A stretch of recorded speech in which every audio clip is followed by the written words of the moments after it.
and welcome to the Heart of the Matter radio show, hosted by Lorena Jefferson. Author of the book, The Heart of the Matter, Lorena is a lifestyle management coach who is determined to empower the community with the information and resources necessary to build our families and communities. We are global, so listen in every Tuesday at 7 p.m. at TalkWadStudios.com for the Heart of the Matter sessions. We are interactive, and your insights matter, so call us at 813-639-8255 to participate in our discussion. And now, let's get to the Heart of the Matter. Hello, and welcome to the Heart of the Matter. I'm Lorena Jefferson. I'm your host, and this is Victor, my co-host. Good evening, everyone. Good evening, everyone. Thank you so much again for joining us. We're excited about another life session. Yes, we are. Yeah, and we have the most amazing topic today. And I just wanted to tell you guys, I so appreciate your feedback. You've been absolutely amazing with giving me a lot of what is going on with you guys and how the life sessions are actually changing some of the things that's going on, Victor. I've been getting some amazing responses. I can't even say all of them have been like they really love the show. You know, it's too funny. But it's good because, you know, I think it gives us more to talk about. I think it jogs more conversation because we're all on this journey and we're in different places. And that's so hard sometimes because we never talk about those things, you know? No, we don't. We never talk about those things. Need to. That's right. And that's why you and I always have to get to the heart of the matter. So welcome, you guys. We're excited to have another session with you. Today, I chose the most amazing topic. And again, you guys remember I always share my life, and I share it because it's important.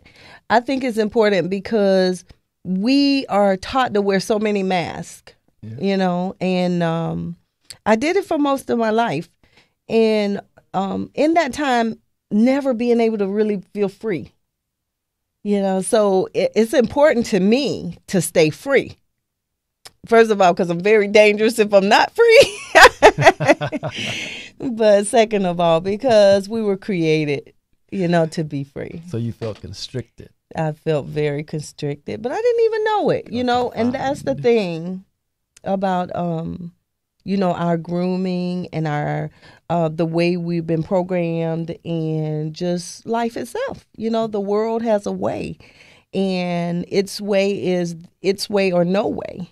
But I'm sure there's a lot of people out there that can relate to living constricted. Absolutely. Absolutely.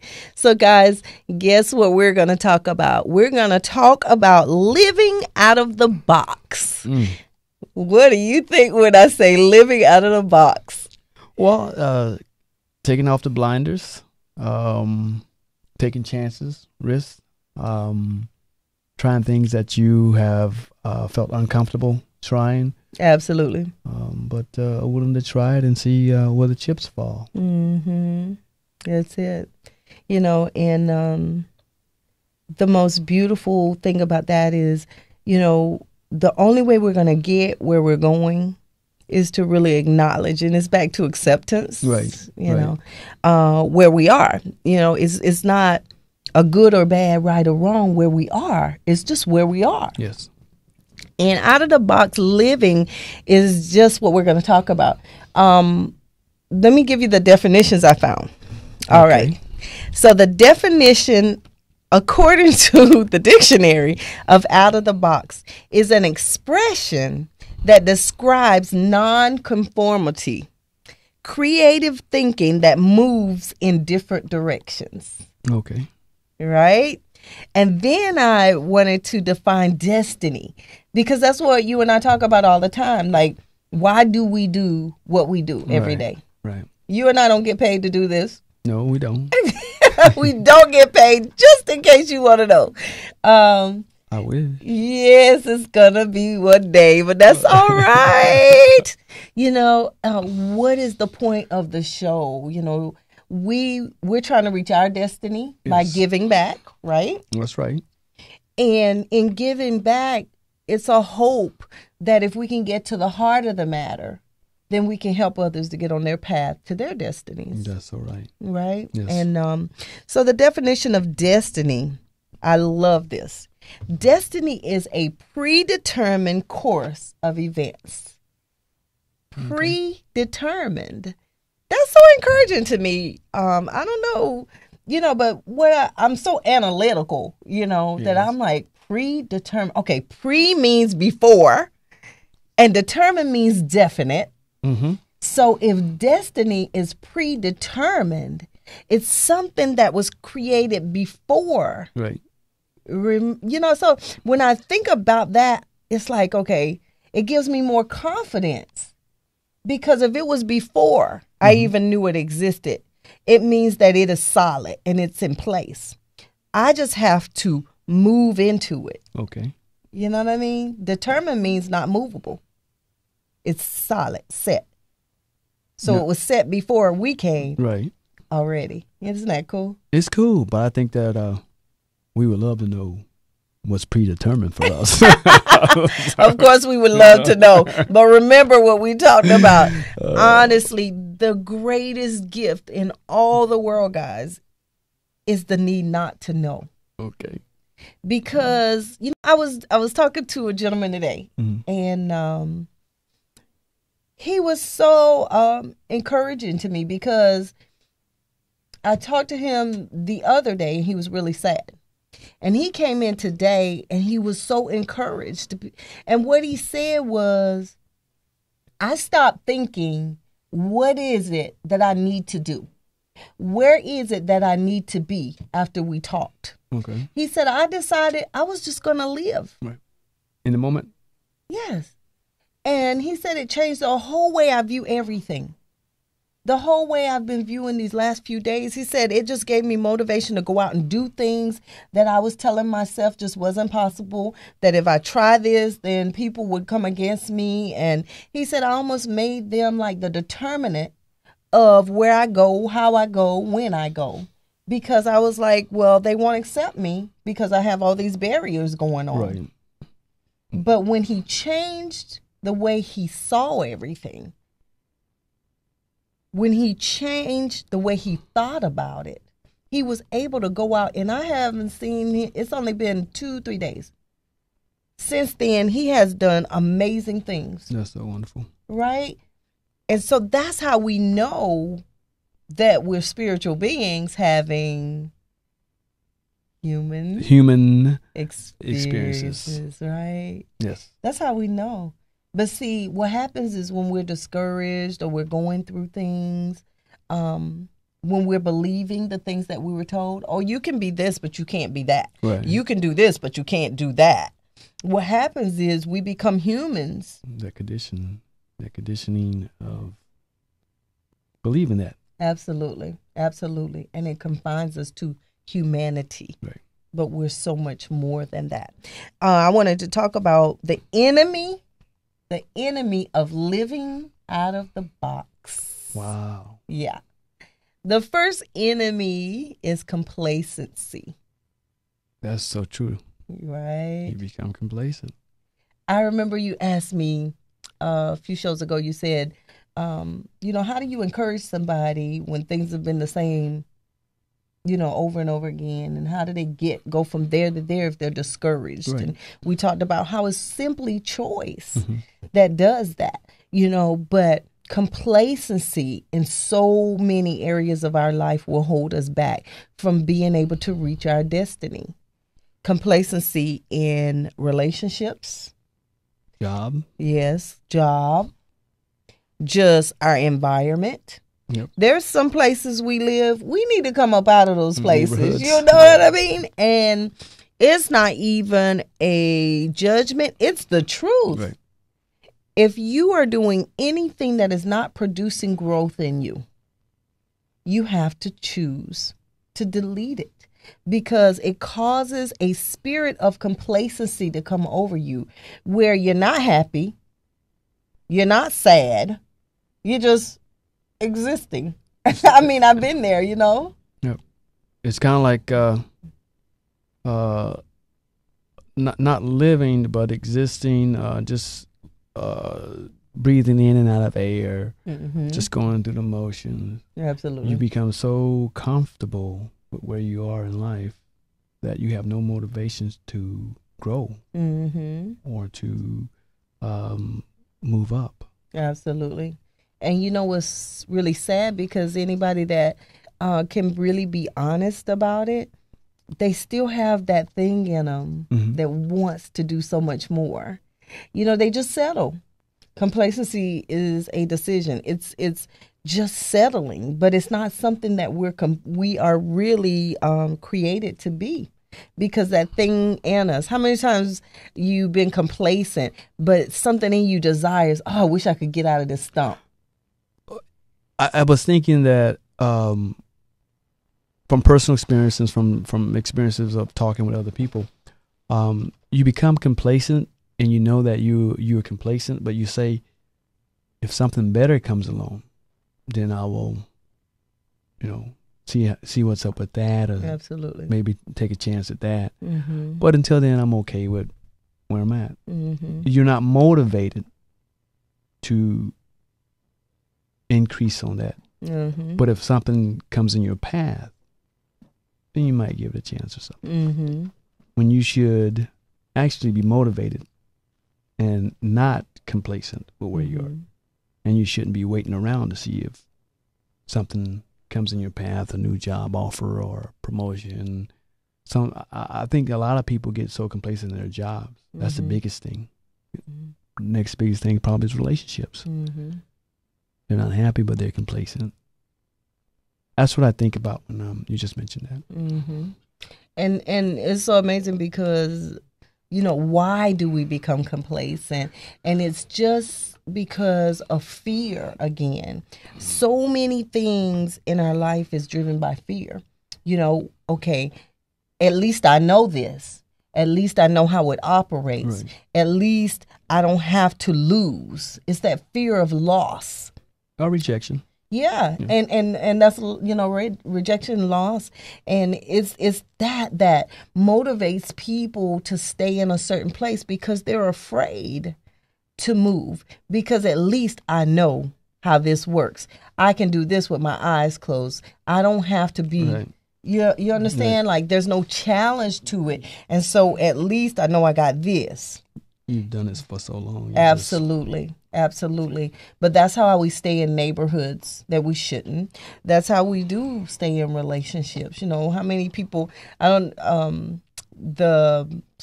show I did with Gary, they in the study that I saw, there was like this huge amount of people who were married and they slept together every night, but they weren't intimate at all. And they didn't talk to each other, and you're talking, some of them were 50 years, some of them 30 years, some of them 20 years, some of them 5 years, I think was the least amount of time, but no intimacy whatsoever. That's complacency. Yes. I mean, that's going through the motion. Absolutely. Can you do that for 50 years? Do you know? I could. I couldn't do it for amazing. 50 months. Right. And so, 50 days. It's life, and we are all going through this journey. But that's the thing about all of these things that we're going to talk about is we have to make decisions. We still have that one power that everyone has, and it's called choice. Willpower. Choice. Codependence.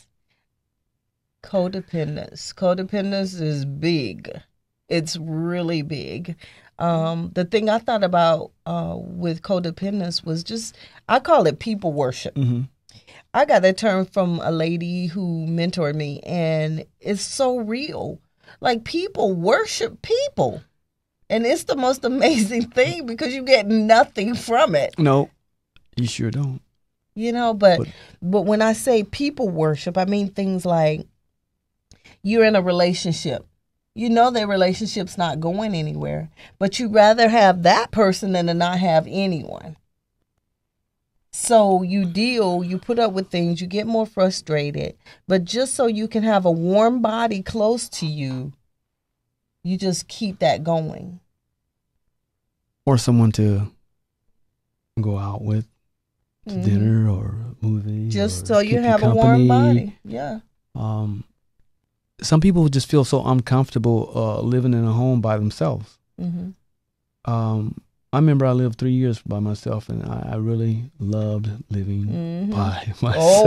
Oh, don't even start me about living by yourself. I loved it, but I found it so unusual when I would hear other people talk about they just could not live in a home or a place by themselves.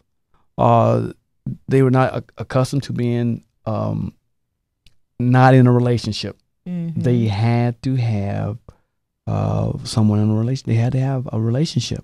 They would go from one person to the next person to the next person. Codependence. Yes. That's exactly what it Huge. is. But it's fear-based. Again, it's fear-based of being alone. Rejection, you said it. Most of the things that we know that are not good for us that we continue to do is because it's coming from a place of fear, of loss, of rejection. And so what we do is we decide to sell. You got to sell something for something. Well, I don't really like him, but I can tolerate him. And believe it or not, so many people are in relationships like that. But not only that, friends. I mean, I don't know how many conversations I've had with women about different friends. They know their friend doesn't like them. They know their friend doesn't like them. They can't stand their friend. But see, because they have some things in common, they don't want to go out by themselves. Or this friend has been a friend since high school. Or I don't want to hurt her feelings. Or I don't want to. It's always something, but it's really fear-based because it's really about rejection, not wanting to lose, afraid that maybe if I dismiss them now, at some point they'll change and be a real friend. It's the most amazing thing, but all of it is fear-based. And that's what keeps us from living out of the box, because if fear is controlling everything, remember fear. You remember what it stands for? False. I forgot what it stands for, but I know there's an acronym. Fear is false evidence appearing real. That's right. And so if we are using that as our root for our tree, let's say that, then if we're using false seeds, we're going to create plastic fruit. You understand, right? Yes. And so even though we don't go that deep usually and talk about it, that's how serious it is. Like, are we building our life off of truth, or are we going to build our life off of a lie? Because that's what ends up happening is our friendships are lies, our relationships are lies, our whole existence. Everything. And it's really important. It's important. It's an issue. We talked about negativity and negative people. That's an enemy of living out of the box, because really, no matter how strong you think you are, if you stay around negative people who are constantly feeding you something that is negative, you are going to be impacted somehow. You will. Yeah. It's just like I wouldn't say, I would say, I'm trying to think of another word, but cesspool. It's like you just become contaminated with it. Absolutely. Like the smell gets on you. Absolutely. That you can't help but to smell as well. So when you're surrounded by negativity, it gets on you. Absolutely. That you start to spill negativity. You start to feel negativity. You stop looking at situations in a positive manner and start to look at them in a negative manner. It's true. That's deep. It's really deep. When you're around people like that. But how many people have we decided to, and how many people do we still deal with that are negative constantly? Continue to have people in our lives like that. That's it. And so living out of the box would be almost impossible unless you made certain choices. Because remember, living out of the box means what? Living out of the box means moving away in a different direction with creative thinking and conformality. And what that means is, it means not being like everybody else. Yes, being different. Absolutely. And so if we are acting like everyone else, thinking like everyone else, talking like everyone else, there's nothing about you that is going to guide you outside of what everyone else is doing. Right. You know, and that's how serious it is with negativity. You know, a lot of people don't think of gossip as negativity. Gossip is totally negative. It is a disease, and it will eat up anything in its whole vicinity. And you know, we don't think about that, but it's so true. It's literally a spirit that'll get on you. Yes. And I'm telling you, you can even, have you ever been in a situation, because I used to do this all the time. I would go into a situation. I had full intention on not saying anything about anybody, no negative things, but because I felt the peer pressure, and this was even as an adult at times, you know, where you get, and again, this is people worship. So right. we're bringing all of this together. So even as an adult, you get in a situation where you got all these women around and everybody's talking, women and men, whatever. But all of a sudden they start, you know, talking negative, talking about somebody's family, something somebody did. And you just want to belong so badly that all of a sudden the very thing you intended not to do is the very thing that you're doing. You're right. Yeah.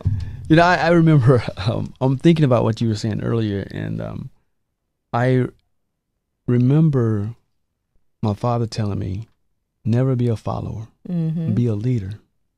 Even if you're amongst the crowd and every single person there goes against what you believe, like you're talking about gossip. Mm-hmm. Be that person that says, you know what, I'm not going to follow you. I'm not going to do this just because you all have chosen to do it. And that stuck with me for a long time. Even though there were times that I didn't stand by that, I still believe very strongly in being a leader. I kind of take pride in being different. So people say, oh, you're different or whatever, but I took pride in that, just being kind of different, not being a follower, just being sort of a trendsetter or a trailblazer or whatever you want to classify it as. And I think that people have to take that focus, right? Focus on that to help them get out of the box. You know what I'm saying? And I think that's good, because it's a solid foundation for a person that comes from a background like yours. That's why I love for us to sit here, you know, together, because you had a lot of things that I didn't have, and so we balance each other out. Okay.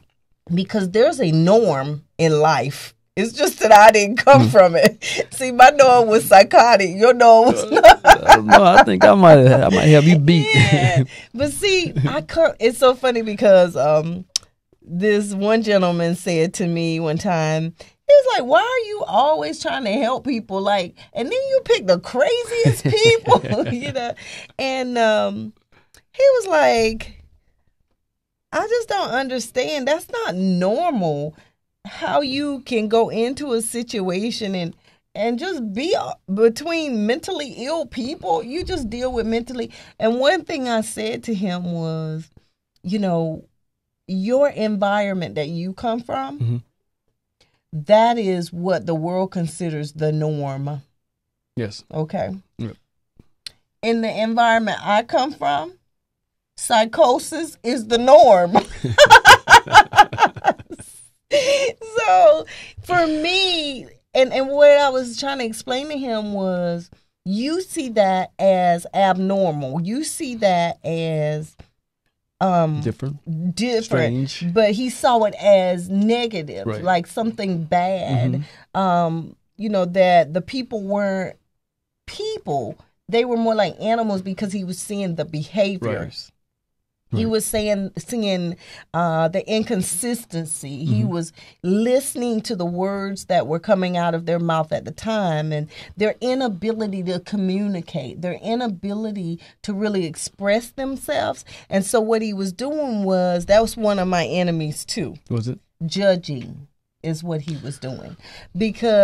But you can't help but judge something when it's against your norm. So it's not a good or bad that he was judging it. He was judging it based on what he grew up knowing, had been programmed with, what he saw as the norm, what you should deal with, who you should deal with. And these people were way over here south, right. you know. And I was telling them, you know, in your world, yes. In my world, if I see people act too normal, I'm thinking something is wrong with them and they're just pretending. Right. Where I come from, if people are too solid, I'm waiting on them to fall at any moment. Matter of fact, I'm watching over my shoulder because they're too secure. They're too, you know, and so that was my norm. And so, like you said, your dad said, oh, you know, be a leader. You had a father to do that. And that's a beautiful thing. But what can we do to help those like me? Right. Who didn't have the father to tell them that, and who didn't have a mother to tell them that. The ones who grew up like animals, you understand, like trying to find their way on their own, right, and grasping for straws, just that truth alone. Being for yourself. Yeah. And so for me, it was more natural to follow because at least I fit, right, because I never fit. It was more natural for me to gossip because at least I belong and I was accepted, right, because I never felt accepted. Right. And although within me, I was being fed negativity and I was playing a part in it, it was doing something for me because I felt accepted. Right. People worship.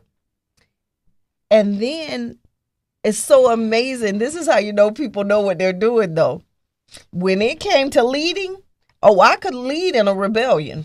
Anything that went against the rules or anything that seemed, to want to bring me into a hole or put a certain person, I could tell you how to get up out of that.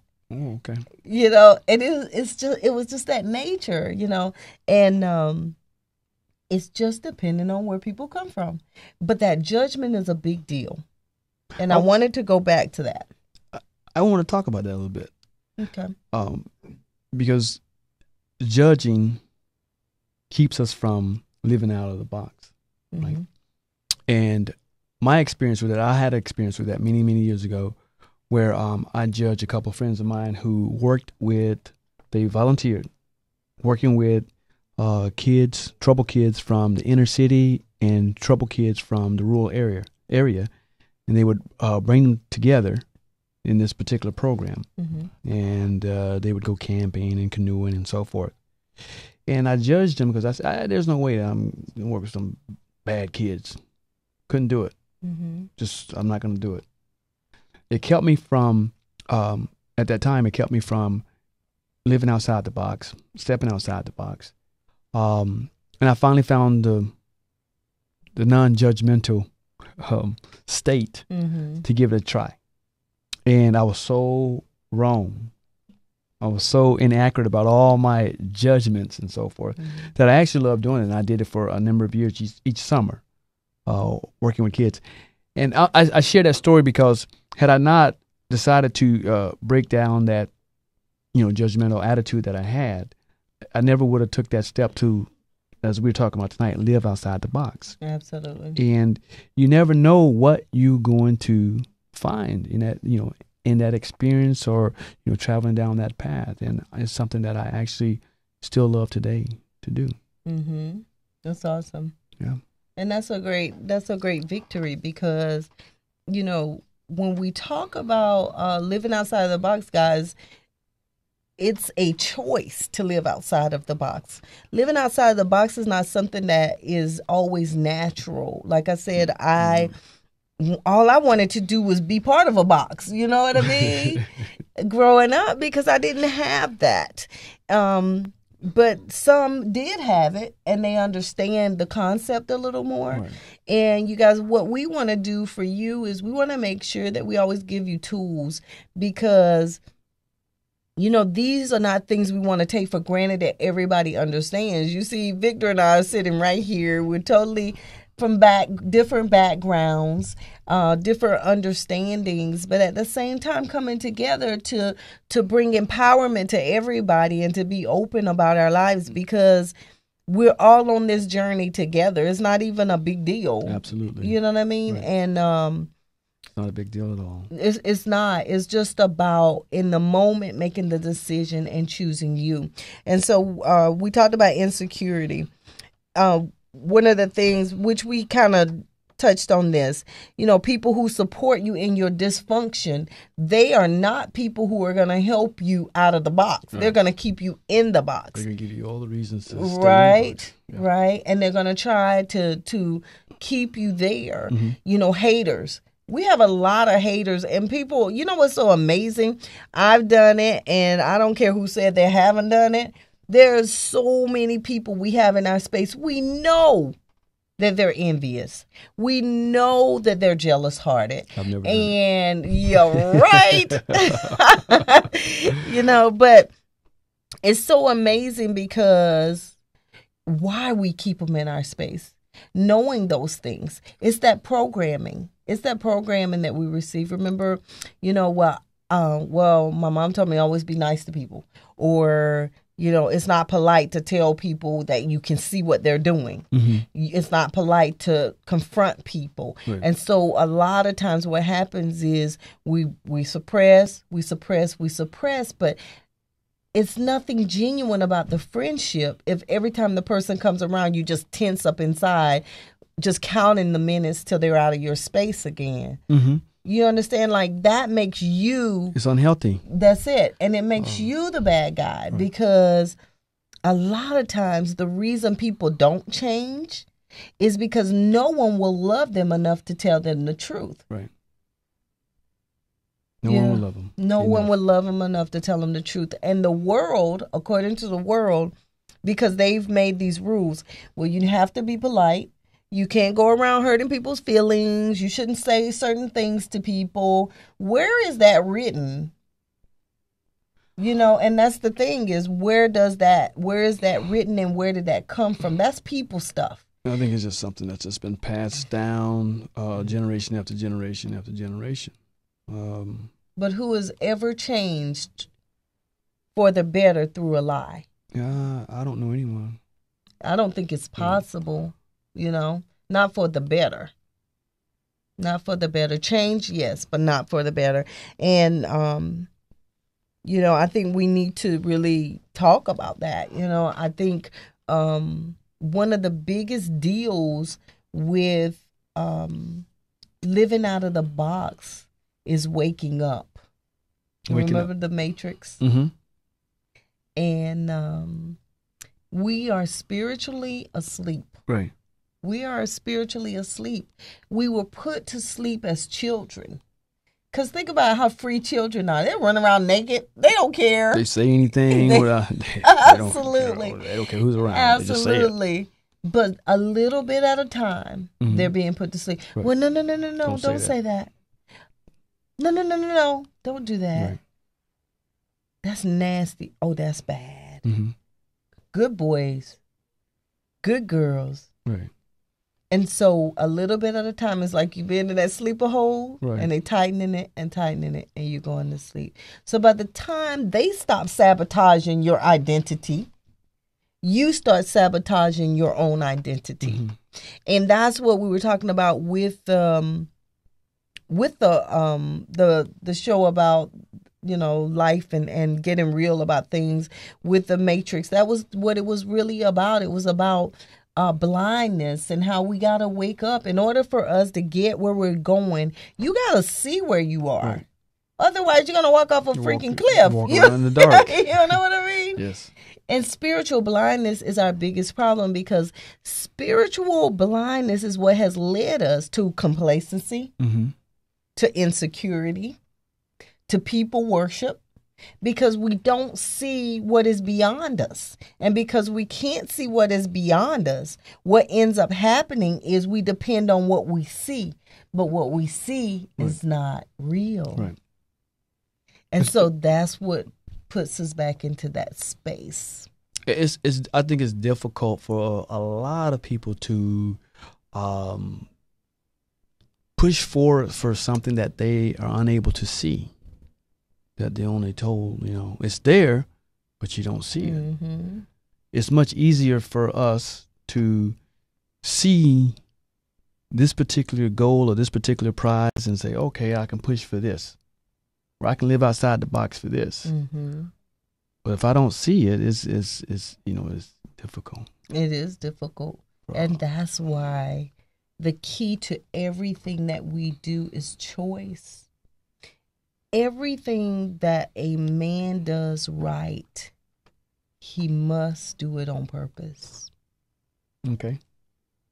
Everything he must do it on purpose. that a man does right, he must do it on purpose. Okay. Because what ends up happening is all your programming starts to play.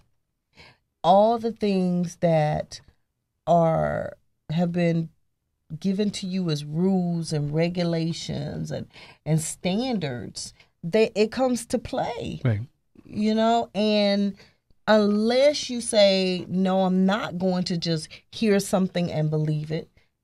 Unless you say, no, I know I'm more than that. Right. I know I can do more than that. Yes. I know I am more. I know there's something in me calling me higher, even though I'm right here.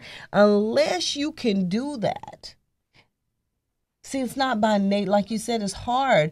It's not hard because you're choosing for it to be hard. It's hard because it's like anything else. It's like making a cake. You make a cake. And you put all the ingredients in it except the egg. Except the egg. Except the egg. That's right. So you cook that cake. And it may come out sweet and may have some parts to it. But one thing it is absolutely not going to taste like is a nice, fluffy cake. And that's what we know about cake. When we want cake, we want a nice, fluffy cake. That's what we know. And so that's how life is. They've been making cake with your life the whole time. So it's going to be natural for you to want that. That cake? That cake. Well, it's going to be natural for you to want it. Right.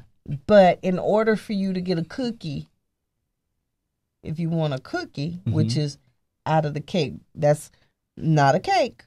In order for you to get a cookie, you're going to have to switch some stuff up. Remember, it's doing something different and going in a different way. Out of the box, doing something different. Yes. Or you can become complacent with that cake. That's right. And a lot of people have been eating cake for a long time. And that's okay, because it doesn't matter where we are. Because everybody's where they've chosen to be. And that's the most beautiful part about life. Even though all of this programming has taken place, even though all these things are trying to keep us from our destiny, we have to accept the fact that we chose at some point in our life to go to sleep. Because there came a time in your life, although you were being programmed, you were told this is good, this is bad, this is right, and this is wrong. Yes. There was a moment in your life that you were mature enough to say, that's when you became the rebel. Right. Because, see, all of a sudden, there were certain things that whether you knew it was right or wrong, you did it. So if really that was your standard, you wouldn't have been able to cross it, but you had no choice but to cross it because that nature in you wanted to be experiencing those things. You understand? Right. And so that's how we know that really the power is in choice. The power's always been in choice. It was a choice to go to sleep. And so the beautiful thing about it is because you made the choice to go to sleep, it doesn't take someone else to come over and wake you up. You can make the choice yourself. Free will. That's it. Wake up. And that's what free will is about. And that's what life is about. And that's what the heart of the matter is about. It's about us helping bring in the facts so we become aware. Right. Because really awareness is what will give you the opportunity to wake up. Right. You don't have to do anything you don't want to do. Not at all. You know, and that's the thing about living out of the box. There are some people, although all of us have the opportunity to live out of the box, there are some people who will never live out of the box. They will never decide to put their foot on the head of fear. They will never decide to step out of their boundaries. They're secure. And do you know what's amazing about it is really nothing wrong with that. They're okay with that too. And it's okay. They're okay with it. They just won't receive the full benefits of what this life has to offer. Because in order to get the benefits of what this life has to offer, you have to be on your destiny's path. Right. And in order to be on your destiny's path, you got to step out of the box. Now, what's interesting is some people probably say, you know, how do I know what my destiny is? How do I know what my destiny path is? You know, how do I know if I'm on it? I could be on the wrong one. And what do you say? You just have to walk on faith, proceed on faith. You have to get to the point, and this is for every human being, so it can be, this is to the point. Mm-hmm. You have to surrender. And when I say surrender, it's simply about estimating what you knew got you so far. You understand? Like, people got to get real about this thing. No matter how much intellect you have, no matter how much you thought you knew, no matter how many plans you made, you have to think, did it get me where I was trying to go? And everyone's answer, everyone who is honest and true, their answer is no. No. Why? Because we're not the ones who have determined where we're going. Remember, we're spiritual beings having human experiences. Our human experiences have a simple purpose. It is to equip us for whatever our destiny is. So you don't even know what experience you're going to have. How would you know what your destiny is? That's right. So the best thing to do as a human being is to let your spirit soar and take you where it needs to take you. It has taken you so far, because think about decisions that you've made. If you're anything like me, you should have been dead somewhere, you know. If you're anything like me, you were dead and then you were brought back. If you're anything like me, you know, you should be destroyed. Your mind should be gone because of choices I've made, because of experiences I've had. You know, things should be very different, and they're not. And the thing that has brought me to the place that I am in my spiritual realm is understanding that in all that I thought I knew and all the survival skills I picked up from needing to be a soldier from the time I was in a high chair, you understand? Right. They still didn't add up to what I needed for my destiny. And so accepting the fact that I don't know, but that if I in every moment choose what I do know and let all the rest of it flow, I somehow find myself in a different place every moment. Every moment. Every moment. I somehow find myself in another place. More enlightened. But it's because of surrender. Surrender is the answer. And, you know, we talk about a lot on this show, but in the end, and the essence of why we do what we do, you and I both know, and I've talked to everyone about it. There's a source, and the source is our creator. We have a creator. We didn't create ourselves, you know, and because he is our creator, he predestined. Remember, pre means before. What we're doing when we experience life as human beings, Okay. It's like boot camp. Remember we talked about boot camp? Yes. And in boot camp, first of all, in order to go to your destiny, you got to volunteer like boot camp. Okay. And then you go into boot camp. But then you got to work out. You got to get strong. You got to get your skills, up to par. Right. And you got to get practiced in your expertise. If you want to be a sharpshooter, you finish boot camp. And what they do, they don't send you to engineering school. No, they send you to the school that teaches you how to be a sharpshooter. Well, at first, you can't hit anything. But after consistency and time, they keep you doing the same thing over and over and over and over and over again, right?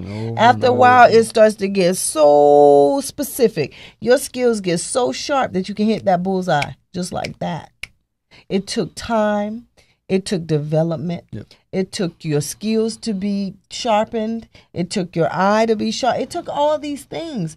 And life, that's what we're experiencing when we're having life experiences. We're thinking that we're being destroyed, we're being broken, we're being attacked, we're being all these things.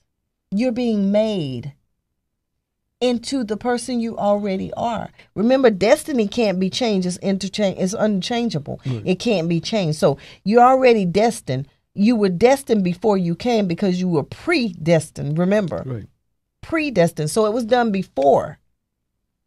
All it is like if you were going to be a soldier, you didn't know you were going to be a soldier at 12. But somehow you became a soldier. Okay. Because you were going to be a soldier before, but you didn't need to know that. Why? Because you were going to find yourself a soldier. That's how life is, and that's how experiences are, people. We're simply having life experiences that are creating an expert in the field that we have been destined for. Right. We all have an audience. Mm-hmm. And our audience are specific people. See, if I hadn't experienced the things I experienced, I couldn't sit down with people who were going through so many things and have true compassion.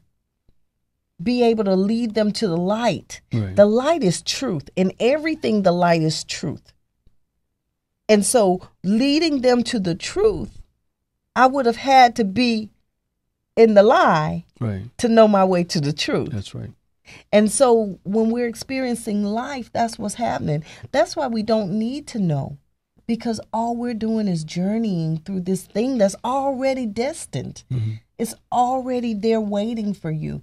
But the great thing about our God, our Creator, is He's like a dad. And a dad would never do anything to harm anyone. And so that daddy is a protector. He's a protector. And so when you think you're ready, why can't I have $1 million? I don't understand why I don't have $1 million already. I done did everything to get $1 million. Why can't I have it? I feel like I'm ready. Well, Father knows best. Absolutely. But why does Father knows best? Because He knows you're going to take it and piss on it. Because you're arrogant, you got an attitude, you think you're God and not Him. You think you're the creator. You think you did so many smart things and you were so intellectual that you knew how to do it. And so because you have that going on with you, He knows that that's dynamite in the hands of His child. It's not that you can't have that $1 million. You can have that $1 million, but you can have that $1 million when He can trust you, not to kill yourself with that $1 million. You understand? It's like taking your son. How old is your son? 6 years old. Your son is 6. Would you ever give him the keys to your car? Absolutely not. Why? He's not experienced enough. He's not experienced enough. And what else? Well, he's not ready. Why? How do you know that? He hasn't shown that. He hasn't. He's never driven a car before. Mm-hmm. Okay, and there's steps to it. So when he get to a particular age, he has to go through training. He hasn't been trained. And you have to watch him train to make sure, right? He's got those skills. I have to test him on that. That's right. If I ask him where's reverse is, he wouldn't be able to tell me right now. So you have to know those things along the way, and so that comes up with time and age and development. Yes. And that's what the point is, guys. The point is this: we're babies. You understand? In the world, we judge things by our human age. And so we think, oh, well, I just got this revelation, so now I can run with it. Oh, I just got this, so now I can do that. But it's not, because revelation comes from your spiritual self. Mm-hmm. At the moment you awake, you are 1 day old. You are not 50 years old when you awaken. Because you could live 100 years before you come to a revelation of something. The spiritual self, the day that it receives revelation, is the first day that it has come alive. And we try to compare it to our human understanding. Oh, well, this person is 50, so they must be really wise. Right. And it's not true. No. You understand? But we judge things because we're taught and we're programmed to gauge it by this. Right. But seriously, we are not born until we awaken from our sleep. And we were put to sleep a long time ago. And so until you awaken, you are not but a day old. And the day you awaken, you're a day old. It doesn't mean you just because you're 50. You understand? So even if you're 50 and you're ready for your $1 million, it's like a baby. You wouldn't give a baby a steak because it needs time to develop. The baby will drink milk, and then the baby will start eating semi-solid foods, and then it will eat solid foods. And then after a while, you'll be able to chop up some things and give it to them, but you don't give them tough meat, you give them chicken. And so you understand that it takes time to develop, time for his growth, his strength, his skills, and all those things to become agile. That's what our experiences are doing for us. We're babies, and we're growing. So even when we have hard times, even when we have bad experience, divorces, people die, all these things that we're thinking are breaking us, they're not. That's us as babies, right, getting up, falling down, getting up, falling down. When a baby gets up and a baby falls down, a parent will go over and they will help that baby up, but they'll never forbid that baby to walk. No. Why? Because they know that's what they need to do in life in order to grow. And they would actually encourage them. That's it. Yeah. So why do we look at our experiences in life as devastating? Why, when a baby takes a bump for trying to walk, you continue to pick him up and let him bump again? Yes. But then when we have situations and experiences in our life, we think that it's trying to defeat us. Yeah.